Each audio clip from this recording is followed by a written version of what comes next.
The wedding reception pulsed with a false cheer. Glass clinked, laughter echoed, but to me, Julian, it felt like standing in the eye of a hurricane. Victoria, my brand new wife, was at the microphone, a champagne flute held aloft, her smile dazzling yet cutting. Her eyes, usually so captivating, held a glint of something I now knew to be contempt. "My darling Julian," she began, her voice dripping with mock affection, "is a sweet, simple man, a bit quaint. He has such humble dreams. It's a good thing I'm here to make sure we truly achieve something worthwhile, financially speaking, of course." The crowd chuckled politely, some glancing my way with pity, others with amusement. My jaw tightened, but my smile remained fixed, a mask of calm. She had no idea. The revenge wasn't just set in motion, it was moments from detonating. Victoria and I had met at a charity gala 2 years prior. She was a whirlwind of ambition and charm, a rising star in the PR world. I was, as she often reminded me, content with managing my family's moderately successful old money, antique, and custom clock business. Our dynamic initially felt balanced. Her fiery drive, my steady grounding. She saw potential, I saw possibility. The first minor red flag was her casual dismissal of my passion, calling my craftsmanship a lovely hobby, but not a career that truly moves the needle. I'd laughed it off, chalking it up to her big city ambition. We had good times, though, truly. Nights spent by the fire, planning renovations for the quaint house we'd bought, dreaming of a future together. I remember one evening, curled on the porch swing, watching fireflies dance. She'd rested her head on my shoulder, whispering about us growing old, our story intertwining. It was that memory, that innocent hope, that made the coming betrayal all the more devastating. Our engagement period was a golden haze. We traveled to Tuscany, sipping Chianti amidst rolling vineyards. Later, we explored Napa Valley, tasting wines and mapping out our shared future. I poured my time and emotional support into her, helping her brainstorm ideas for her startup PR firm, even offering business contacts for my own network. More significantly, I invested a considerable sum of my inherited capital into her venture, over $50,000, believing wholeheartedly in her vision. She assured me it was a loan, a temporary boost. I thought she was different, not like the other women I'd known who chased success at any cost. She spoke of partnership, of building an empire together. We chose the wedding venue, a lavish estate, every detail meticulously planned, mostly by her, using our funds. Our trust felt impenetrable. The first real warning sign was subtle. Victoria started canceling our weekend plans, always at the last minute, always for a critical client emergency. She'd return late, smelling faintly of expensive cologne that wasn't mine, dismissing my gentle questions with a frustrated wave of her hand. "You know how demanding my work is, darling," she'd say, her voice laced with an edge of irritation. "It's all for our future, Julian. You're being paranoid." I justified it, attributing it to the intense pressure of her budding business. The pattern had begun, a slow, insidious erosion of my peace. The pattern quickly intensified. At my sister Delia's family dinner, Victoria publicly belittled my passion for antique clock restoration. "It's all very quaint," she'd said, waving her hand dismissively, "but not exactly what I'd call an ambitious pursuit. My Julian prefers his little gears to actual high-stakes deals." Delia shot me a look of concern, but I just offered a strained smile. Then, at a major networking gala, Victoria introduced me to an important potential client, Mr. Vance, as "my fiancé, Julian. He's supportive," while lavishing praise on other more successful male colleagues in the room. I felt publicly sidelined, reduced to a footnote. The culminating insult came when she borrowed $20,000 from our joint savings for a last-minute business opportunity without a single word of consultation. When I finally confronted her, she blew up. "It's our money, Julian, and it's for my business, which will benefit us. Stop being so controlling." My discomfort grew, but I still made excuses for her, telling myself it was just her ambition. Delia, though, had started noticing. "She's changing, Julian," she'd warned me, "and not for the better." The truth began to unravel accidentally. One afternoon, while helping Victoria clean out her car, something she rarely allowed, I found a small prepaid burner phone tucked away in an emergency kit in the glove compartment. As I picked it up, a text message flashed across the screen. Reese, can't wait for our trip to Aspen. Julian won't suspect a thing. Everything's falling into place. My blood ran cold. Reese Thorne, a rival PR hotshot, a man Victoria had always claimed to despise. The world tilted. A cold, sharp pain pierced through me, unlike anything I'd ever felt.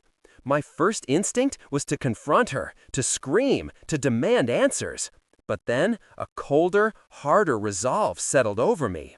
No, I thought, not yet. I need to know everything. My decision was made. Investigate, not confront. I confessed everything to Delia, my pragmatic and fiercely loyal sister. She wasted no time.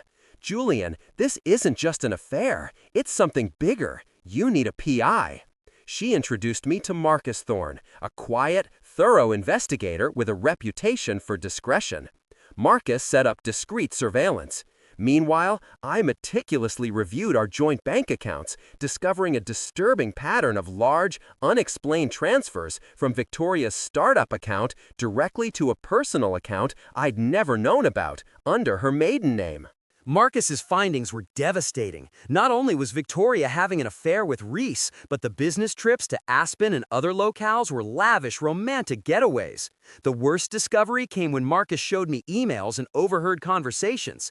Victoria wasn't just having an affair. She was actively, maliciously sabotaging my family business contacts, subtly redirecting them to Reese's firm, all while using my invested money to build their shared future. I started creating a detailed paper trail, bank statements, burner phone records, surveillance photos, everything. My grief solidified into a steely resolve. The ultimate public humiliation struck 2 days after our wedding, during the reception itself. After Victoria's father delivered a heartfelt, if brief, speech, Victoria, fueled by champagne and hubris, seized the microphone. My gut clenched. She launched into a prolonged, cruel joke about my lack of drive, my simple dreams, and how she was really wearing the pants, financially speaking, in this marriage. Her words, delivered with a dazzling, predatory smile, cut deep. Honestly, she chirped, sometimes I wonder what I'd do without my own ambition to guide us. Julian's just so content. It's adorable, really, but it doesn't pay the bills on this magnificent venue. Several guests, including Mrs. Albright, a prominent board member and longtime family friend, looked visibly uncomfortable. But amidst the burning shame, a clarity settled over me. I noticed her eyes flicking almost imperceptibly towards Reese, who was indeed a guest, seated near the back. That tiny, arrogant glance was her fatal mistake. That's when I realized she wasn't just selfish or ambitious. She was cruel, manipulative, and saw me as nothing more than a stepping stone. This wasn't about love, but control and financial exploitation. The decision solidified. The plan I'd been meticulously building for months would be executed tonight. One last test, just to confirm. Later that evening, during a quiet moment, I asked her, "Darling, I've noticed some unexpected business expenses lately. Everything okay?" Her dismissive, annoyed response sealed her fate. "It's all handled, Julian. Stop being such a nag. You worry too much." I smiled, a cold, calculated smile she completely misinterpreted. My final accommodating act was a toast, raising my champagne glass to our future, Victoria, a future built on honesty and trust. I looked directly into her eyes. She smiled back, oblivious. The trap was sprung. The next morning, I met with Zahara Vance, my attorney. Her sharp, no-nonsense demeanor was exactly what I needed. She outlined the intricate legal landscape. She brought in Ms. Chen, an astute forensic accountant who meticulously tracked Victoria's financial shell game. Marcus Thorne continued his surveillance, providing critical updates. The cost of preparation was significant, totaling over $35,000, but I knew every penny was an investment in my freedom. This secret planning had consumed 4 months, leading directly up to the wedding, a date I had selected for maximum impact. Our evidence collection was extensive. We had security camera footage from my home showing Reese making discreet visits while I was supposedly at work. There were over 60 text messages from the burner phone between Victoria and Reese detailing their affair, their financial schemes, and their contempt for my naivety. Bank statements meticulously proved $85,000 diverted from our joint account and my inherited investments into Victoria's personal account and then funneled into Reese's business. Delia provided witness testimony, recounting Victoria's disparaging remarks about me. We had audio recordings from a discreetly placed recorder in my home office, capturing Victoria discussing my gullibility with Reese. An email trail revealed Victoria actively undermining my business proposals to mutual clients, then subtly recommending Reese's firm. And Marcus Thorne's photos showed Victoria and Reese on what she called business trips that were clearly romantic getaways. I gathered each piece without her knowledge, sometimes narrowly avoiding detection, like the time she almost found the audio recorder during a frantic search for her keys. While the evidence mounted, I methodically created a financial fortress. I opened new solo accounts at Northwood Bank and Sterling Trust. I transferred all my personal assets, my inherited shares, and my portion of the house equity into these new secure havens. All shared credit cards were canceled, joint lines of credit frozen. Every password was changed, my digital footprint secured. The masterstroke was the decoy, a small, almost empty joint checking account, still active, deliberately left to maintain the illusion that our finances were still intertwined, giving her a false sense of security.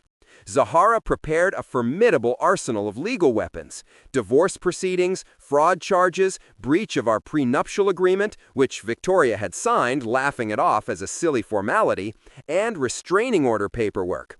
Zahara had even discovered an obscure state financial disclosure law specifically for engaged couples regarding significant joint investments, a law Victoria had flagrantly violated. We had backup plans for every possible countermove she might attempt. The stage was set 2 days after the wedding, at what was supposed to be our opulent honeymoon suite in a high-end hotel. I had booked it months ago, a deliberate choice. That morning, I rose early, calm and focused, meticulously reviewing my files one last time. Victoria was completely oblivious, humming as she carried in a tray of coffee and croissants, envisioning a celebratory breakfast. I was waiting, composed, as she walked in. "Victoria," I began, my voice ice cold, "there won't be a honeymoon, and there won't be a marriage." She laughed, a nervous, dismissive sound. "Julian, darling, don't be dramatic." "What is this, some kind of joke?" I calmly slid a thick folder across the polished table. "This is a detailed account of the $85,000 you've stolen from me." Her smile faltered, replaced by a flicker of confusion. "What are you talking about? Those were business expenses for my firm." I met her gaze, unflinching. "Expenses for Rice Thorne's company, paid directly from our joint savings while you were actively sabotaging my family's contracts? Here are the bank statements, complete with transfer records and dates." Her face went pale, her eyes darting to the documents. "You're delusional, Julian. You're making this up because you're insecure, just like I told everyone." I then played a short audio clip from my home office. Her voice, laughing with Rice, was sickeningly clear. "Julian's just so gullible, Rice. He'll never suspect a thing." Then I pushed across printouts of the burner phone texts. "And here's Riss's number, darling. He's been lovely, sharing everything he knew with my investigator." She crumpled into a chair, the tray of coffee clattering to the floor. "Julian, please, we can fix this. It was a mistake, a momentary lapse." I cut her off, my voice devoid of emotion.